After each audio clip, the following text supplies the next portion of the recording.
Hi, everybody. Welcome back to class. Got a couple minutes till 9 a.m. About 5 minutes, so just getting things underway minutes early. But thank you for being here. Thank you for watching. I'm going to get through a little more material on philosophy of religion today, and then you guys will be good to go for your weekend. I hope you're all doing great.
Back.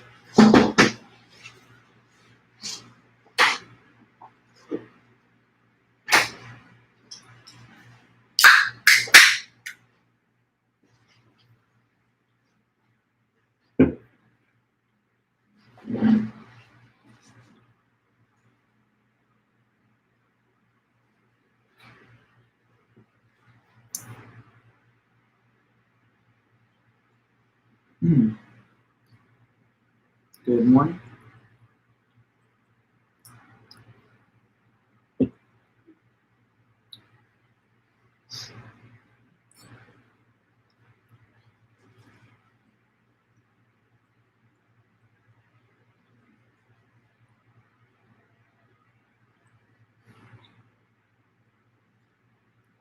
Hey, Eva. I've seen your message, so you just, if you don't mind, do you prefer the Saturday time? Because Monday also works for me.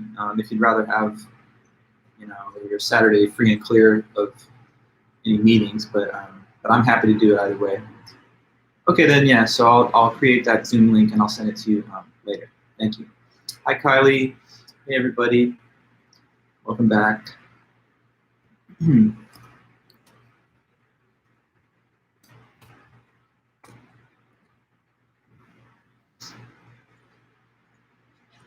All right, good to see you guys. Hi, Lily. Hey there, Kelly.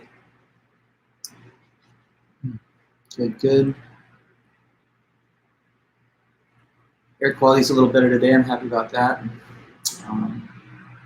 So I can get back to my running routine. Yesterday was a little bit better too, so I was able to get something in. Yeah, no real plans this weekend. So good morning. Hi, Senna.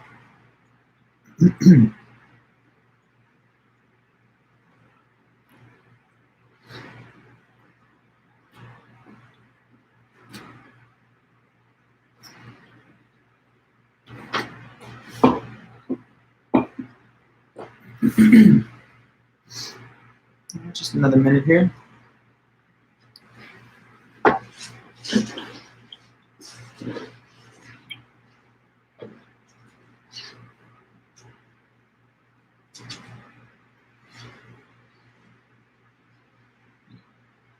Hey, Megan, good to see you. Hi, Lucy.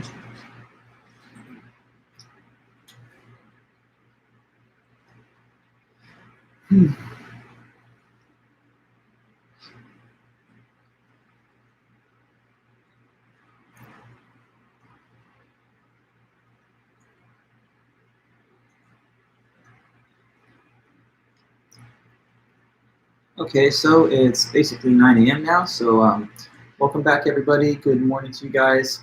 Hope you're having a really good week. And yeah, so we just are going to try and do a little bit more on this philosophy of religion material. Maybe we'll be able to wrap it up today because there's just 2 more pieces, and they can be kind of discussed in a kind of brief way, so maybe we'll be able to finish those off today.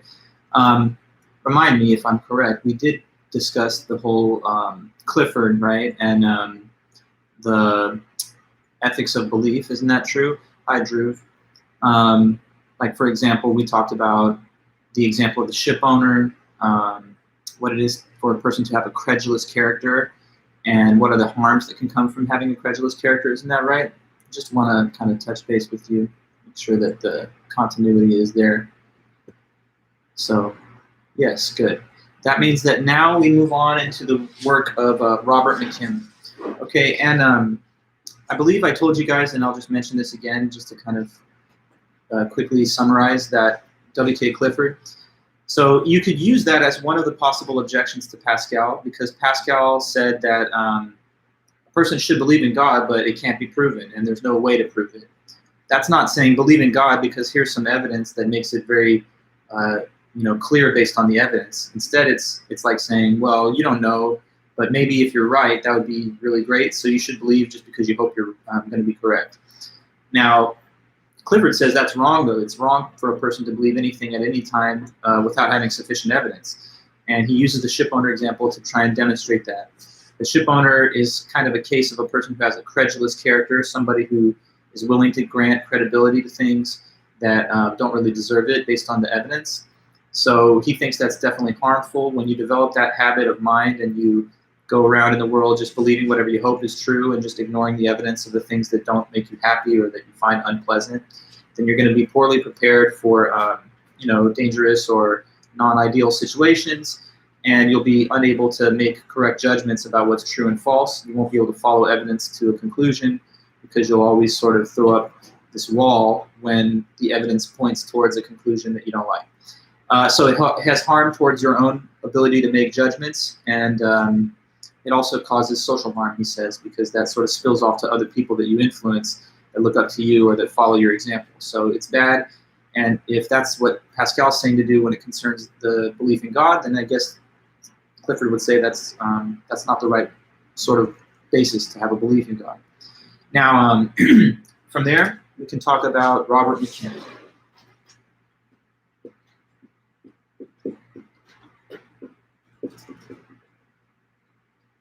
Okay, so Robert McKim is another author who makes an argument that could be construed as an objection to Pascal's wager. So if you're thinking of topic 1, this could be used in that case. So Robert McKim's essay comes from 2001, and it's called The Hiddenness of God.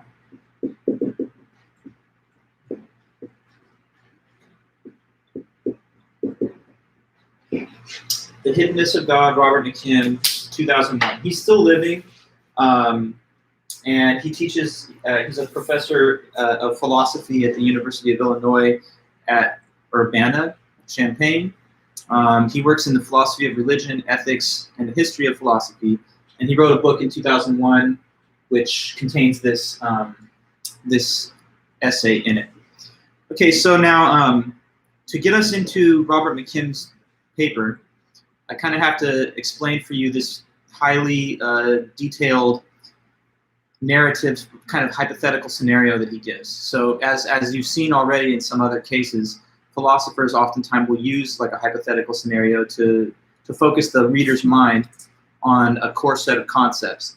So like in Taylor's case, he says, imagine you saw a sphere in the woods. In the case of Gamillo, he says, suppose I define an island as the lost island, greatest conceivable island. So this is just a familiar strategy in philosophy writing, to use hypothetical scenario to present some concepts in the course of making an argument. And that's what McKim does here. So his situation for us to think about is kind of, it's almost literary in the sense that it has kind of like a storybook quality. And because of that, I won't, when I'm discussing the example, give you like a ton of detailed notes on the board, but rather just to kind of talk you through it, and then I'll return to the board to break down and analyze some key features of the scenario after I describe it. So, okay, here we go. You want to imagine, like once upon a time, that there was this this island, okay, and people live on the island. So there's a whole community of people there, like a civilization of people that live on that island. Now, from the perspective of the people who live on the island, it's an isolated land, and for all they know, that's the whole human population. Because as far back as anybody who lives there could remember, there's never been any visitors that have come from outside the island, and nobody who lives on the island has ever, let's say, ventured off to go and make contact with other people. So they just stay there on the island, and no one comes there, and they don't leave. And as far as they know, that's how it's always been. And maybe that's the whole world in terms of human beings. You know, as far as they know, it's just them, right? Because they're kind of isolated from outsiders and contact. Now, despite the fact that it's believed to be this, you know, island which maybe houses all the people that do exist, there are some rumors that are spoken of by members of the older generation. So like some of the older folks who, you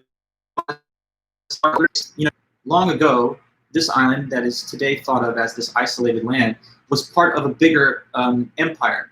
So this is like a rumor and a myth that some of the elderly folks do say. They say, well, and they don't all say it, but some of them do. Like, so there's diverse opinions among the elderly, but a lot of them do attest to the claim that this used to be part of a bigger empire, and so there was like a constellation of lands, and this island was just one part of it. Another part of this, you know, age-old story that the elders speak of is that there also was this emperor that ruled over the whole empire, and he was great and good, and he was the one that presided over everything having to do with this island and also the larger empire of which it was a part. Okay, so like that's just the initial description of our scenario. There's an island isolated from outside contact. People believe that it's maybe the whole human race, but some of the elders give stories according to which it used to be a part of a bigger empire, and there was this great good emperor who ruled over it all. All right. Now, one day then on the island, something unusual happens. What the people on the island notice as they're gathering over at the shore is that there's actually ships that are coming in from the water. And that's, as I'm kind of explaining, a highly unusual thing for them to see, because as far as everyone knows, no one's come in. So now it's like, this is a big event. There's ships coming in. People are coming from outside. So that means that some of the people from the island are gathered on the shore kind of awaiting the incoming ships and the arrival of whoever's on those ships. Okay, so ships pull up to the island, and down come some people. And there's a little crowd gathered there, so the people off the ship start speaking to the crowd.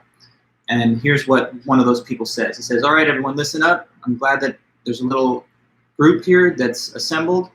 We've come as messengers to deliver a message to you guys.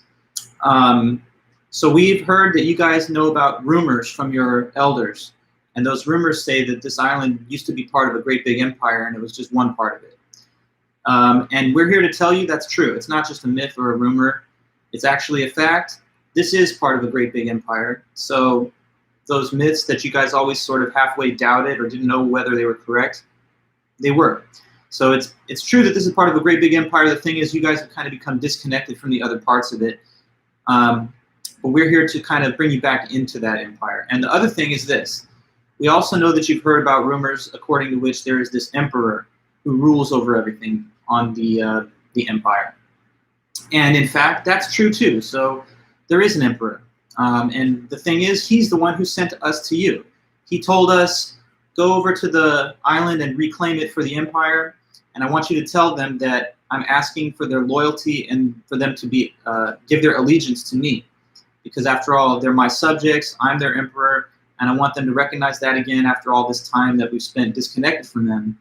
So that's our message to you guys. We've come from the emperor to tell you that this is part of a big empire, that he exists. And our question is, are you guys going to say that you're loyal to him and that you kind of pledge allegiance to the emperor? Because after all, he's your ruler, and you guys didn't maybe know that, but that's true. So they say all these things, but then they add something extra that's definitely a little weird. So they say, there's one more thing, though, we want to mention about the emperor. We don't want to forget to say this. So the emperor guy that we were talking to you guys about, we call him the hidden emperor. That's what we refer to him as. Now, for all you guys here in the live chat, maybe you can make a reasonable guess. Why do you think that they call this emperor the hidden emperor? Why is that? Why is that his kind of label that has been associated with him, the hidden emperor. What do you think? Easy enough. There's a big hint there. Why would that be? Yes, well, not so much they don't know who he is. It's more along those lines, Eva, and also Kylie. No one's actually ever seen this emperor, so he won't allow himself to be perceived by anybody. He won't reveal himself in a way where anyone could just see or perceive him in some other way. Sight, taste, touch, hearing, smell, like the five senses. He never exposes himself to anyone's ability to actually verify that he exists. So he stays hidden. He stays hidden, and he stays hidden even from the most loyal subjects, the most devoted followers. He won't just come out in the open and say, here I am, and you can just see me. So he's kind of he's cloaked in invisibility. He never reveals himself. But we know he exists, and we believe he exists. And, we think he has these awesome powers, like he can teleport around, and that he can be invisible, that he can read people's minds, that he can be in more than one place at once. Anyway, so that's what's up with the emperor. He's a hidden emperor. But back to our question, everyone here, what's it going to be? Are you going to be loyal to him, and they say that you declare that loyalty to him? Because that's our question. All right. Now, having said all those things, the crowd has listened, and there's like a buzz going through the crowd as they're kind of discussing what to think about those statements. And some people are like, wow, okay, is there really an emperor? Some people are like, I guess there is. Other people are like, not sure. So out of that little mix of people steps forward one guy to speak. And in the book, they give just a description that he's a bearded man. So, I mean, I'll try my best to draw something like that.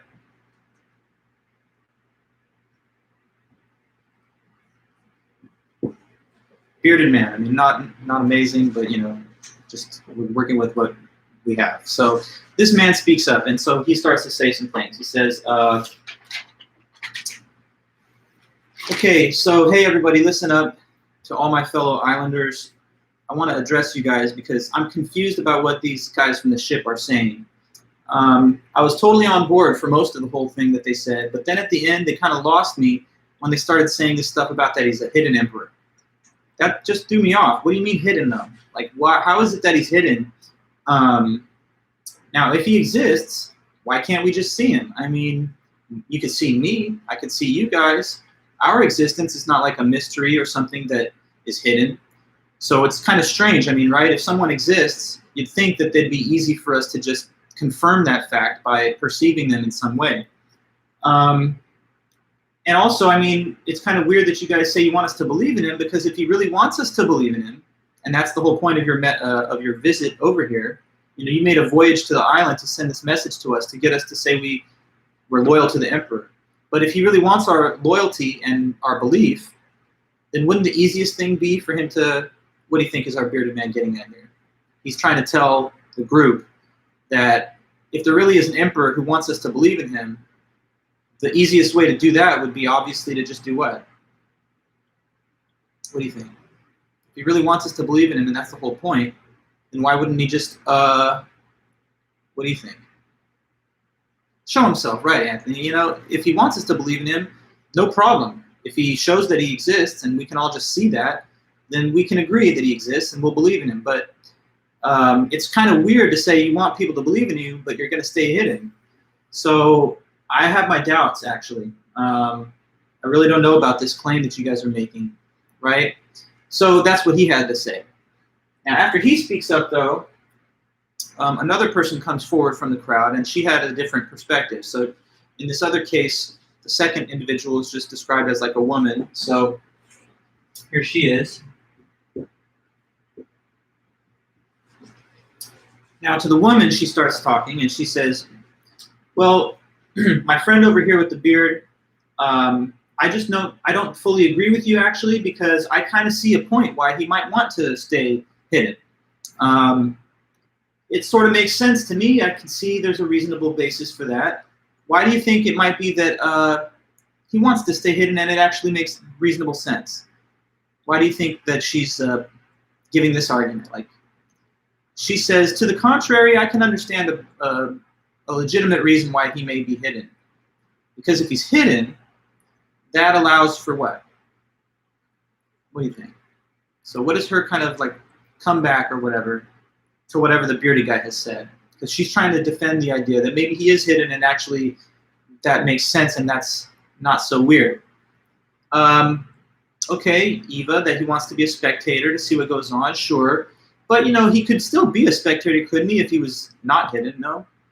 Freedom, Drew, maybe can you say more? It's an interesting, I guess, initial opening to a way of analyzing this, but I think you might have to say a little more. What do you mean by the freedom with the question mark there? Oh, hey, Eddie. Good boy. Yeah, so what do you think? Total loyalty to him? Okay, good. That's also, I think, along the right lines, Megan. Like he leaves them to make their own choice. Exactly, good. That's a more precise way of putting it. And that's pretty much what she does say. So she argues, right, well, here's why he's probably staying hidden, because if he's hidden, then we get to choose whether we believe in him. If he was not hidden and you could just look and see this, to me, seeing is believing, So as long as he's hidden, though, it's kind of like a test of our loyalty. It's testing us to see, are we willing to make a little leap of faith to believe in something that we can't really see with our own eyes? By giving us the ability to make a choice and not making it self-evident and obvious, that maybe makes it a little bit more valuable to him that we then do choose to believe in him. So he wants to give us a choice to whether believe in him or not, and that's why he probably stays hidden. Also, she says, by him being hidden, it kind of sets up like a hierarchy where he's on a higher level than us because we're not hidden, and that kind of enhances the aspect of him having authority and power, and that means that kind of gives greater legitimacy to his rule over us. So I see some reasonable reasons that he might want to be hidden.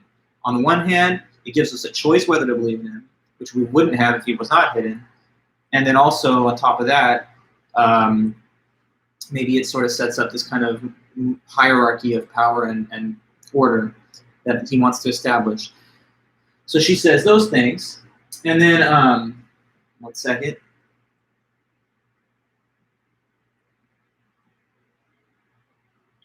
Okay, yeah, sorry. She says those things, and then the bearded guy comes back, and he's like, but hold on, I still have more to say. What are you telling me? That it's good to believe in things when it's not shown by the evidence? Now he kind of starts channeling W.K. Clifford a little bit. Like, it's not good to believe in things when there's not sufficient evidence. If there's not better evidence that he exists, then shouldn't we just say we don't really know, and we've got to remain kind of skeptical about it until there's more proof? What if we could just choose what to believe in other cases where there wasn't very good evidence? Like, I just choose to believe that I'm not going to get sick if I walk around without a mask, or I just choose to believe that, I'm not going to have a problem if I don't evacuate my house when the authorities give me an evacuation order. So it's generally not a good thing to just believe in things without the proof and without the evidence. So the bearded man says, I'm still a skeptic, and honestly, it just makes me think there's probably no emperor. I think that my conclusion is that there must not be an emperor. I'm not saying that these missionaries from the boat are like trying to fool us or lie to us, but maybe they are just deceived or confused, because it doesn't make sense for there to be an emperor that is so-called hidden. Now, after all of their exchange, a third guy steps up, and he tries to kind of split the difference between the other two. So, these two are sort of like polar extreme opposites, and then there's one other guy who's like a moderate in the middle.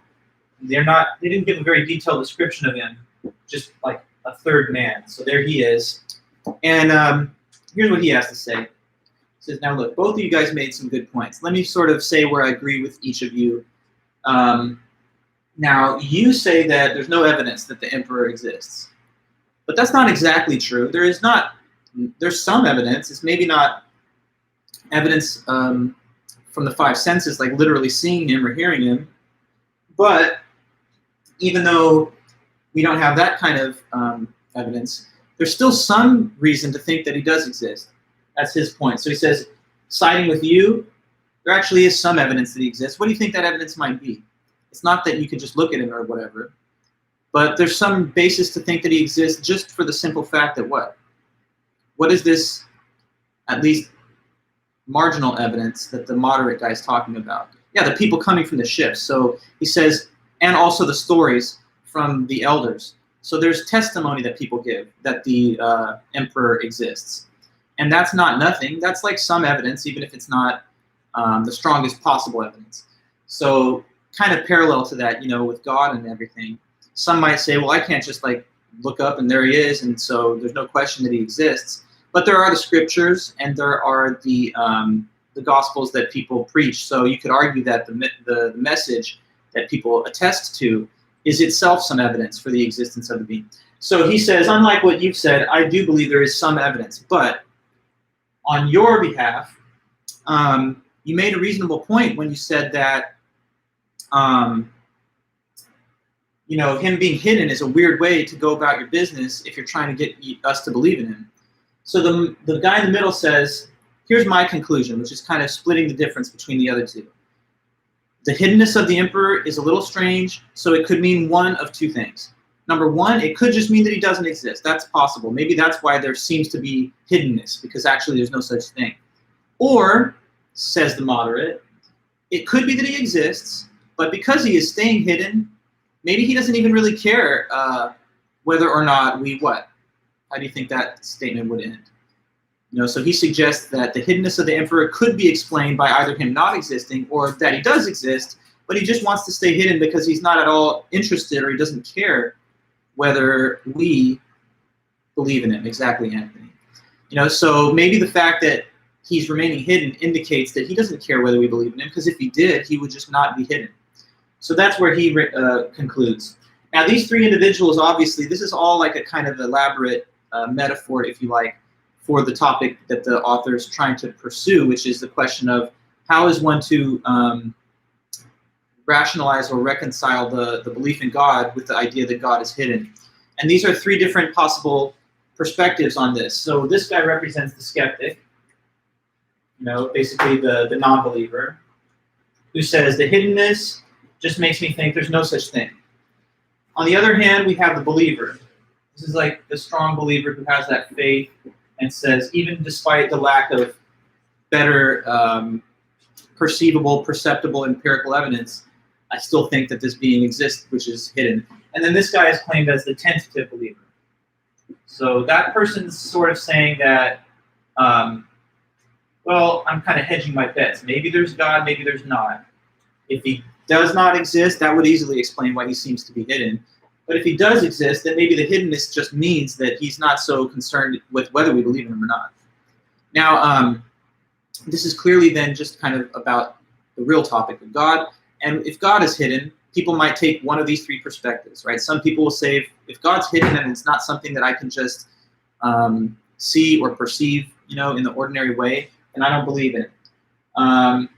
Other people will say I have a very strong faith and it's something that overpowers the doubts that come from the being having some hiddenness.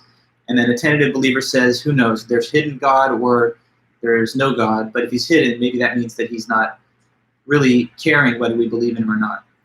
Okay, now from there, the author describes what he claims are disadvantages of God being hidden.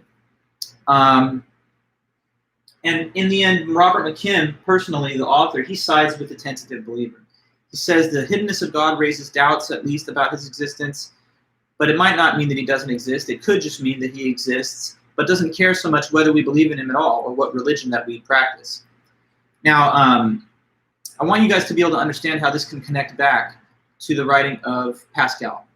Because Pascal has a wager, right? And in the wager it says God definitely cares whether you believe in him or not.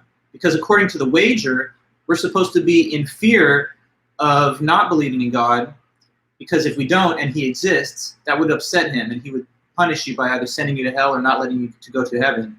But if he does not care whether you believe in him or not, then that would totally throw off the whole wager, because the wager is built on the premise that God cares, so that if you do believe, he would reward you. And if you didn't believe, he would either punish you or just not give you the reward. But that only makes sense on the assumption that God wants you to believe in him, that he cares about whether you believe in him. If it doesn't matter to him, then there would be no reason to think that believing ensures you against the punishment, or that not believing exposes you to the possibility of the punishment. You know what I'm saying? So like, if God didn't care whether you believed in him, then suppose you lived a really evil life where you harmed a lot of people or something, but you did declare a belief in God.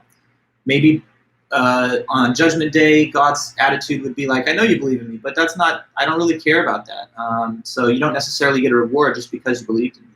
And say a person had a very good moral record in their life, but they never did believe in God. If God does not care whether you believe in him or not, then that wouldn't necessarily meet his disapproval, and he could still give the person the reward in the heavenly afterlife, just because of their good works. So you understand what I'm saying? Like, his argument here can indirectly relate to the Pascal's wager, because the wager makes the case that God cares whether we believe in him or not, if he exists. And McKim's essays try to make that appear to be not so clear. If God is hidden, maybe he doesn't necessarily have an interest in what we believe, because if he wanted us to believe in it, he could make us believe in it by just showing himself. Okay, so now from there he lists what he calls disadvantages of God being hidden. Okay, so disadvantages of God's hiddenness. He has 5 points on that. And these are things that, according to if God was not hidden. Okay, so the hiddenness of God produces this disadvantageous factors. So disadvantages of God's hiddenness.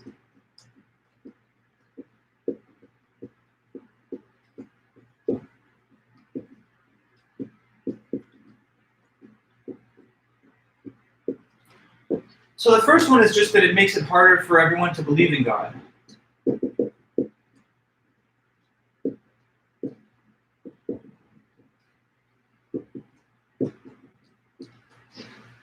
Okay, so when you think about the situation of people that don't believe in God, that's a minority of people. Most people do believe in God. Most people have some variety of religious belief, even if there's diversity of religions. Most people are theists of one kind or another.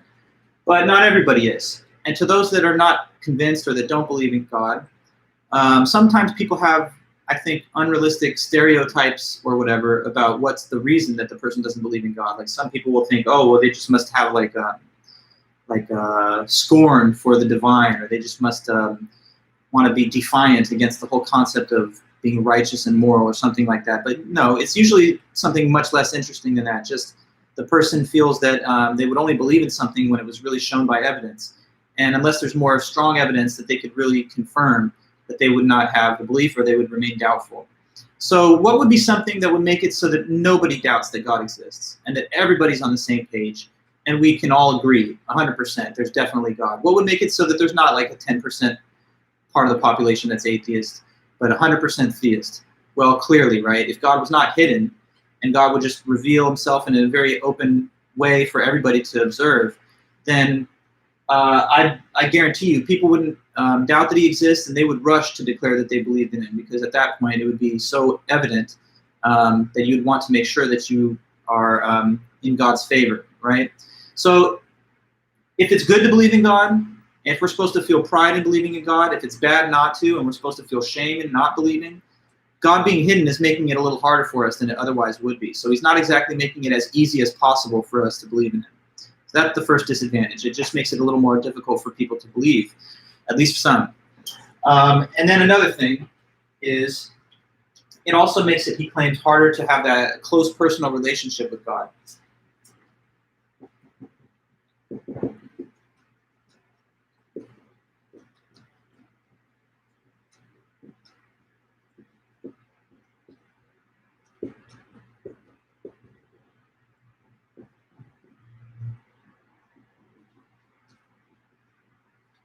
Okay, so now another element of the major monotheistic world religions like Christianity, Judaism, Islam, especially Christianity, it's not just that you're supposed to believe in God. That's basic. But on top of that, you're also supposed to try and nurture and maintain a close personal relationship with God. But think about what close personal relationships involve, even in just a human-to-human case. Trust, communication, the sharing of secrets, hopes, dreams, fears, allowing yourself to be vulnerable around the other person. That's what an intimate, close personal relationship is all about. But it's harder for some people to have that type of relationship with a being that is hidden. If God wasn't hidden, then that kind of close, vulnerable, intimate type of relationship could more easily be put in place. Right? Some people are going to say, if the being is hidden that's on the other end of this relationship, I don't have full confidence that the being exists, and so I'm not necessarily willing to kind of engage in that humbling, self-effacing, intimate relationship. So if God's not hidden, though, people would be all on the same page, definitely encouraged and excited to be the most devoted and reliable in a personal relationship with God. So that's another thing that he says kind of the hiddenness makes harder to maintain and establish that close personal relationship. Now, beyond that, he also says it makes it harder for a person to devote themselves to and worship God.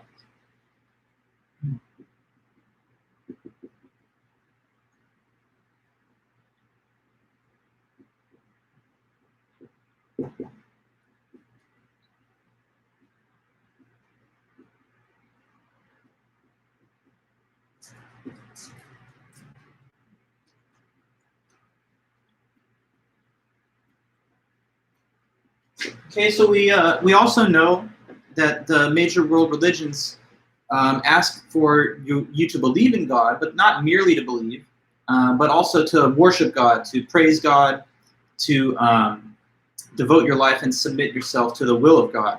You know, like a person might believe in aliens or something, but they don't worship the aliens or anything. So with God, it's more than just believing that it's there, that it's real, but also that you would worship God, that you would devote your life, and that you would act according to the principles established in God's word. But think about what worship and devotion of that kind, sorry, my cat almost knocked the computer over. Think about what worship and devotion of that kind involves. I mean, you have to be humble, you have to prostrate yourself at the feet of this like divine being that's superior to you. And I think it'd be a lot easier for people to put themselves in that humbling type of confessional state with a being that's not hidden. To the extent that he's hidden, some people are going to say, well, that raises doubts about his existence, and so I'm not so comfortable devoting my life and worship to a being whose existence I can't know for sure. All right, so another thing that's maybe, according to the author, a disadvantage of God being hidden. And there's just two more of these. So one more,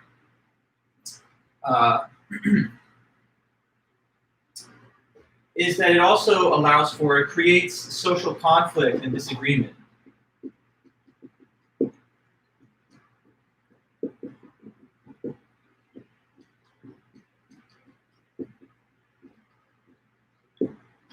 So have there ever been conflicts in the world over the concept of religion? Have people ever fought or even, had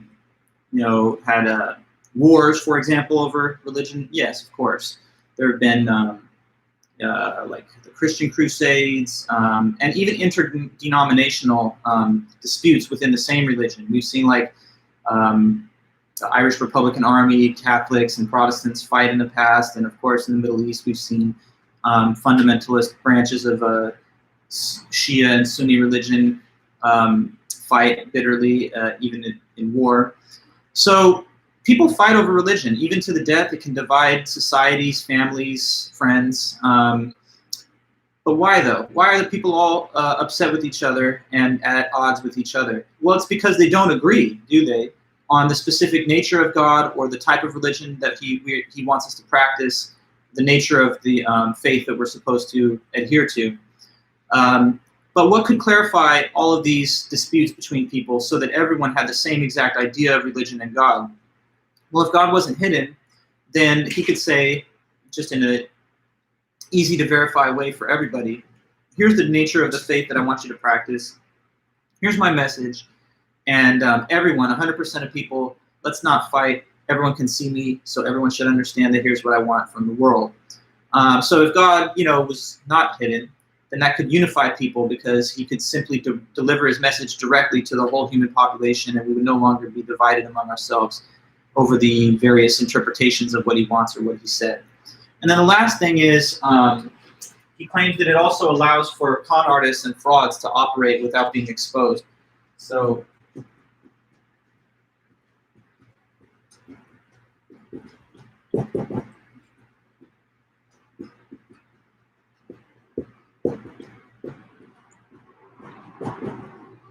okay, Okay, so have there ever been people in the world who've used the concept of religion or the divine to simply promote themselves or their financial self-interest, but not to glorify God and religion? Sure. Have there been cults even that have recruited people into the cult so that they basically become subservient to the cult leadership, who claims of themselves that they have some kind of direct channel to the ideas of God and that they administer those to the cult? Yes. So if a person is saying, you know, give me money, or for example, and you'll win God's favor, or join this cult and do whatever we say and cut ties with your family and friends and you'll win God's favor, that's going to exploit, manipulate people and get them basically in a way worse situation and maybe lose some money. But these frauds and con artists could not operate if God was not hidden, because God could say, look, don't listen to these people who are misconceived. Go with this cult leader over here who's making false claims about having divine revelations. If God was not hidden, then he could single out and expose the people who are using the idea of God for their own purposes and not in God's name.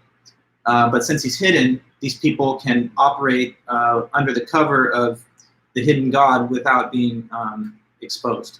So those are different difficulties and disadvantages of God being hidden. And having said all that, McKim returns to his main point, which is that as he sees it, the hiddenness of God either means that he does not exist, or if he does, then he must not have too much of an interest whether we believe in him or not, because he lets us deal with these disadvantages rather than expose himself and not be hidden.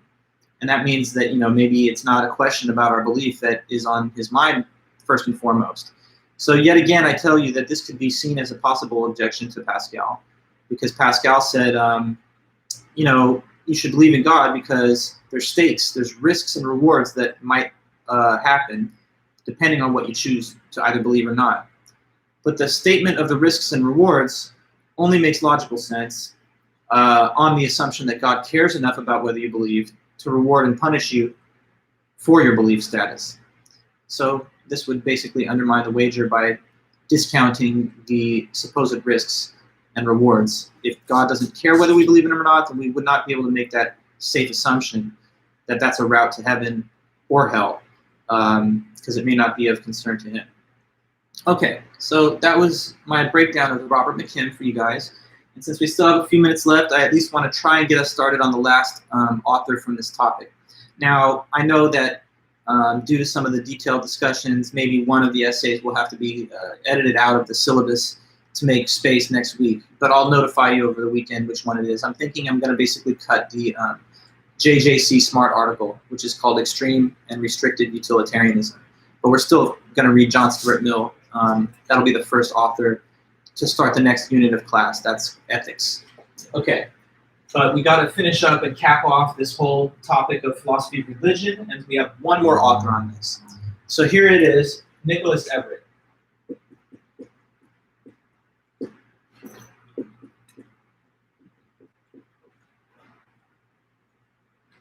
So Nicholas Everett, this is a relatively recent paper from 2004, and it's called Theism and Modern Science.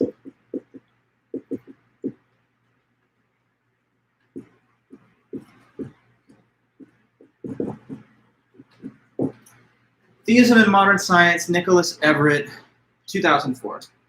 Now, let me just give you the preview of the paper and explain the title a little bit.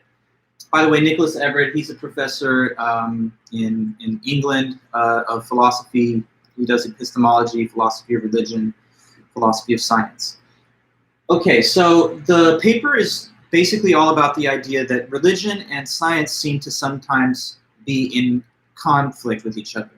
You've probably heard it said, at least sometime in your life, that if a person is like really committed to scientific explanations of reality, then they might not be the most religious type of person. Or that if a person is like a really devout religious adherent, that they might reject some claims from science. Now, not everybody believes that there are these strong tensions and conflicts between religion and science. Some people argue that they're actually on the same page and that they agree, or that they can be interpreted in a way where they agree.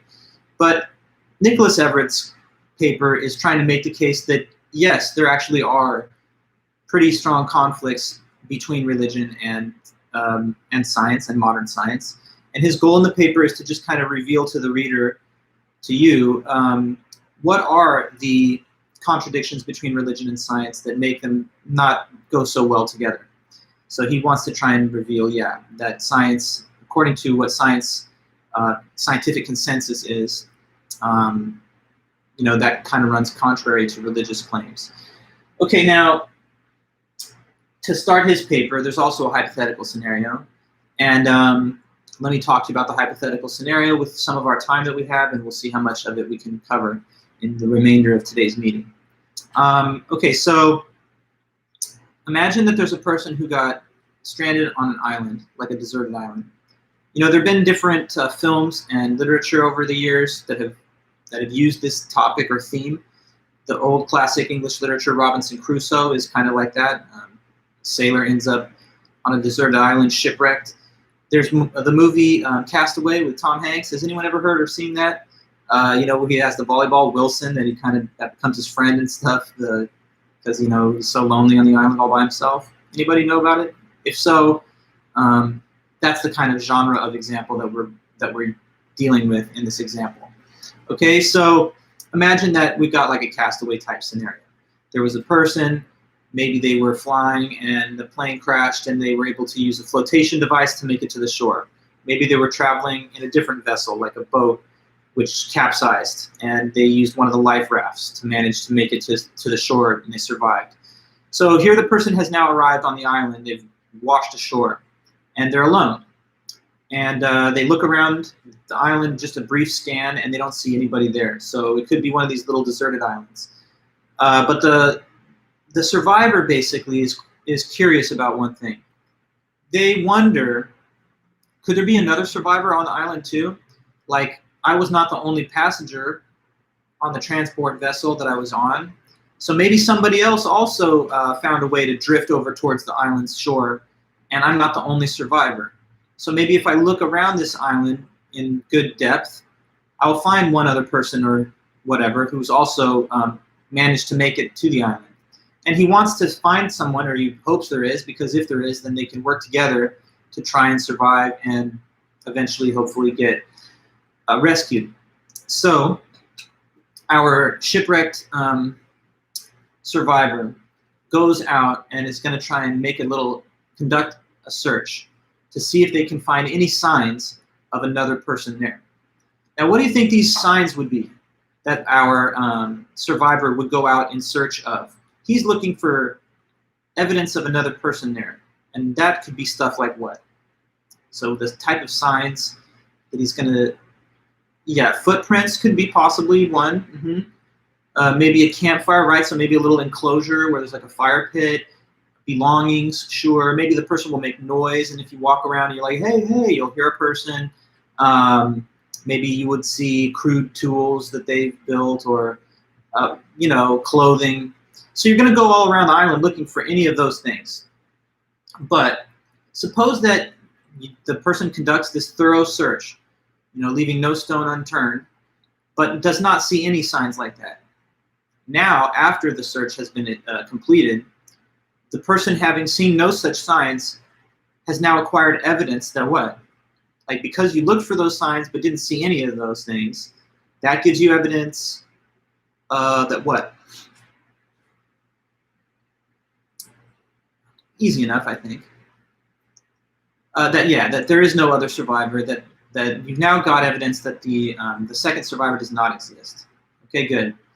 Now, thinking of that example, the author gives us a kind of formal argument that is kind of the logical analysis of the example. So this is the way that the argument proceeds from there. There's two premises and a conclusion. It might look a little technical at first, but once I explain it, I think you'll see that it's actually quite simple, and it's just a mirror of the example that we just discussed. So here is his little argument. You'll find this on page 66 of the book, too. So the first premise says that if there is a being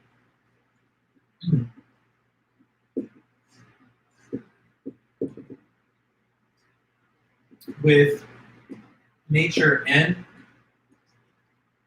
and intention I, then in that case, the being will produce change C in the world.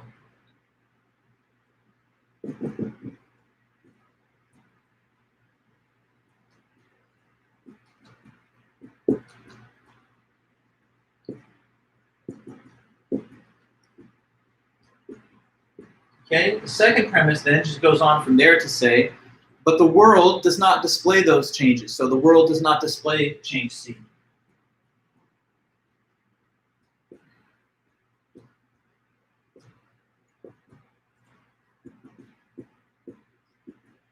So therefore, the conclusion from these two premises is the conclusion that there is evidence that the being does not exist. Therefore, there is evidence that the being does not exist.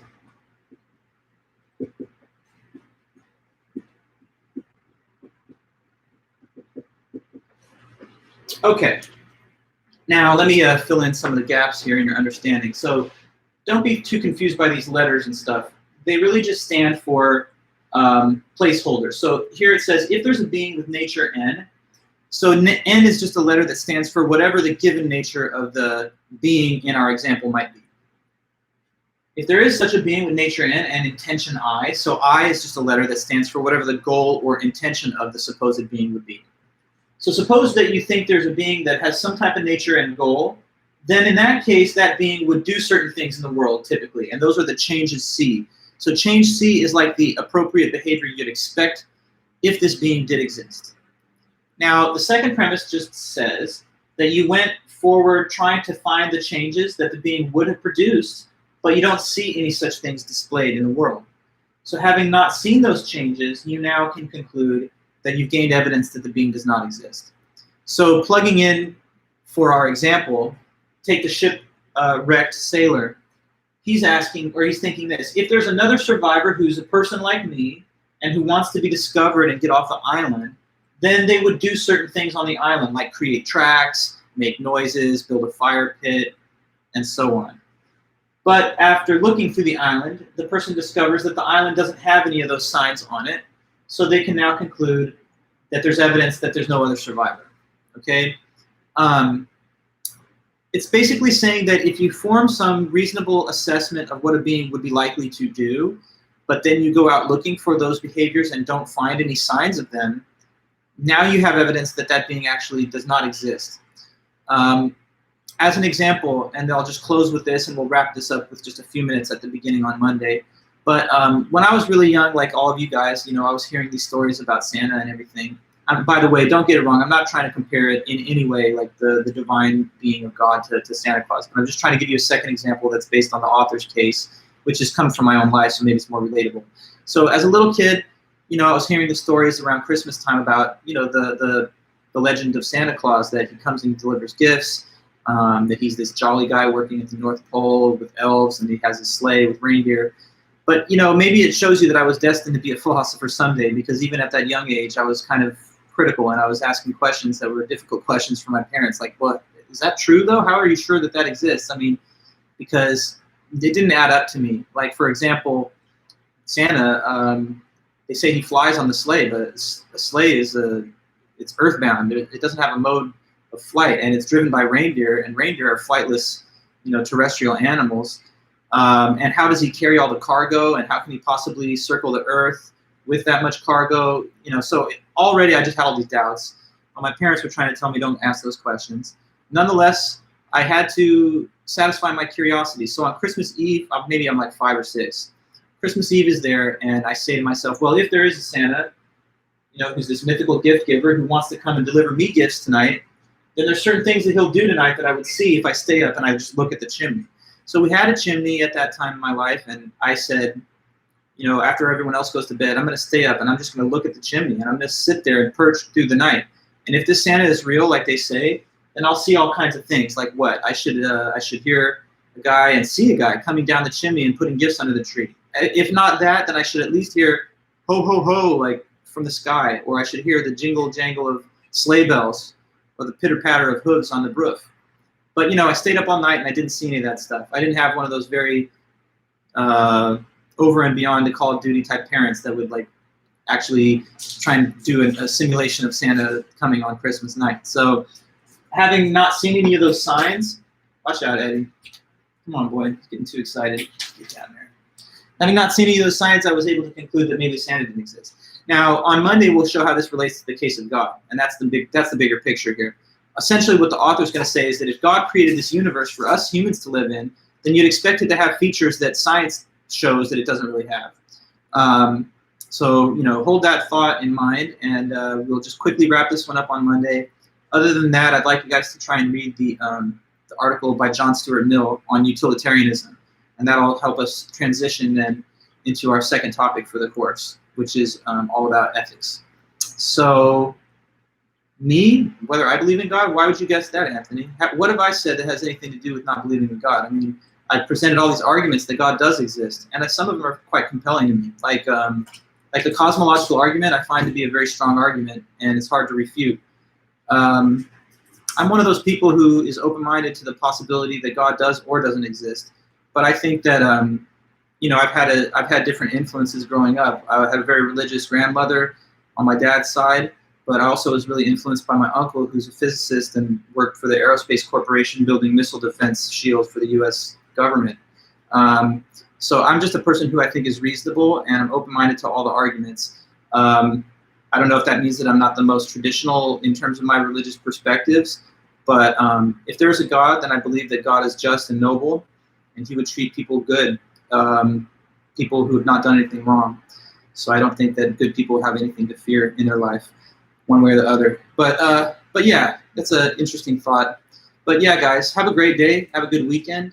Let's be in touch if you have any questions about your paper or anything else. You know, I have my office hours from 11 to 12. I sent the link earlier if anyone wanted to swing by, but it's up to you.